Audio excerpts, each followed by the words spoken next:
ಅಹಮದಾಬಾದ್ನಲ್ಲಿ ಆರ್ಸಿಬಿ ಮತ್ತು ಗುಜರಾತ್ ಟೈಟನ್ಸ್ ತಂಡಗಳ ನಡುವೆ ನಡೆದಂತಹ ಐಪಿಎಲ್ ಸೀಸನ್ 19ರ ಫೈನಲ್ ಪಂದ್ಯದಲ್ಲಿ ಆರ್ಸಿಬಿ ಗುಜರಾತ್ ಟೈಟನ್ಸ್ ಎದುರು 5 ವಿಕೆಟ್ಗಳ ಅಂತರದ ಒಂದು ಭರ್ಜರಿಯಾದಂತಹ ಗೆಲುವನ್ನ ಕಂಡಿದೆ.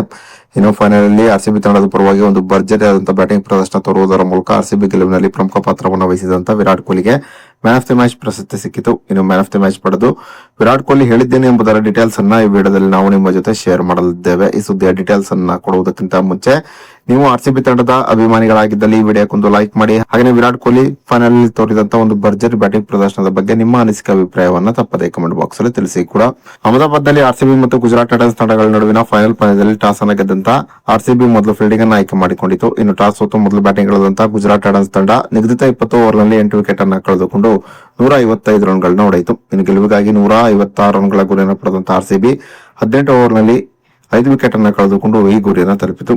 ಫೈನಲ್ ಅಲ್ಲಿ ಆರ್ಸಿಬಿ ತಂಡದ ಪರವಾಗಿ ವಿರಾಟ್ ಕೊಹ್ಲಿ ಒಂದು ಭರ್ಜರಿಯಾದಂತಹ ಬ್ಯಾಟಿಂಗ್ ಪ್ರದರ್ಶನ ತೋರಿದರು.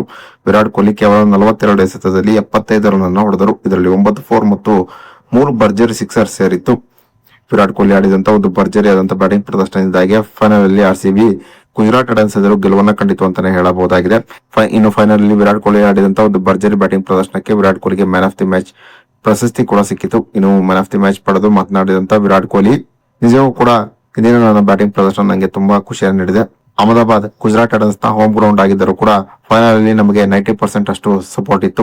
ಇದು ತುಂಬಾನೇ ಖುಷಿ ಕೊಡುವಂತಹ ವಿಚಾರ. ಆರ್ಸಿಬಿ ಅಭಿಮಾನಿಗಳು ನಾವು ಎಲ್ಲೇ ಆಡಿದರೂ ಕೂಡ ನಮಗೆ ತುಂಬಾನೇ ಸಪೋರ್ಟ್ ಮಾಡಿದರು. ಈ ಗೆಲುವು ಅವರಿಗೆ ಅರ್ಪಿಸಲು ಬಯಸುತ್ತೇನೆ. ಫೈನಲ್ ಪಂದ್ಯದಲ್ಲಿ ನಮ್ಮ ಬೌಲರ್ಸ್ ಗಳು ಒಂದು ಅದ್ಭುತವಾದಂತಹ ಬೌಲಿಂಗ್ ಪ್ರದರ್ಶನ ತೋರುವುದರ ಮೂಲಕ ಗುಜರಾತ್ ಟೈಟನ್ಸ್ ತಂಡವನ್ನ 155 ರನ್ಗಳಿಗೆ ಕಟ್ಟಿ ಹಾಕಿದ್ದು ನಿಜಕ್ಕೂ ಕೂಡ ಮೆಚ್ಚುವಂತಹ ವಿಚಾರ. ನಮ್ಮ ಬೌಲರ್ಸ್ ಗಳು ಒಂದು ಅದ್ಭುತವಾದಂತಹ ಕೆಲಸವನ್ನ ಫೈನಲ್ ಅಲ್ಲಿ ಮಾಡಿದರು. ಇನ್ನು ಬ್ಯಾಟಿಂಗ್ ನಲ್ಲಿ ವೆಂಕಟೇಶ್ ಅಯ್ಯರ್ ಒಂದು ಅದ್ಭುತವಾದಂತಹ ಆರಂಭವನ್ನು ತಂಡಕ್ಕೆ ನೀಡಿದರು. ಇನ್ನು ಕಡೆಯಲ್ಲಿ ಟೀಮ್ ಡೇವಿಡ್ ಕೂಡ ನನಗೆ ಉತ್ತಮವಾದಂತಹ ಸಾಥನ್ನು ನೀಡಿದರು. ಈ ಕಾರಣದಿಂದಾಗಿ ಸುಲಭವಾಗಿ ನಾವು ಫೈನಲ್ ಅಲ್ಲಿ ಗೆಲುವನ್ನು ಸಾಧಿಸಿದೆವು.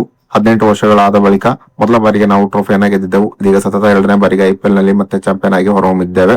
ಐಪಿಎಲ್ ನಲ್ಲಿ ಇದುವರೆಗೆ ಯಾವುದೇ ತಂಡ ಸತತ 3 ಬಾರಿ ಐಪಿಎಲ್ ಟ್ರೋಫಿಯನ್ನು ಎತ್ತಿ ಹಿಡಿದಿಲ್ಲ. ಆದರೆ ಮುಂದಿನ ಬಾರಿಯೂ ಕೂಡ ನಾವು ಐಪಿಎಲ್ ನಲ್ಲಿ ಚಾಂಪಿಯನ್ ಆಗುವುದರ ಮೂಲಕ ಆ ಸಾಧನೆಯನ್ನು ಮಾಡಬೇಕೆಂಬ ಹಂಬಲವನ್ನು ಹೊಂದಿದ್ದೇವೆ ಎಂಬ ಮಾತನ್ನ ವಿರಾಟ್ ಕೊಹ್ಲಿ ಸಂದರ್ಭದಲ್ಲಿ ಹೇಳಿದ್ದಾರೆ.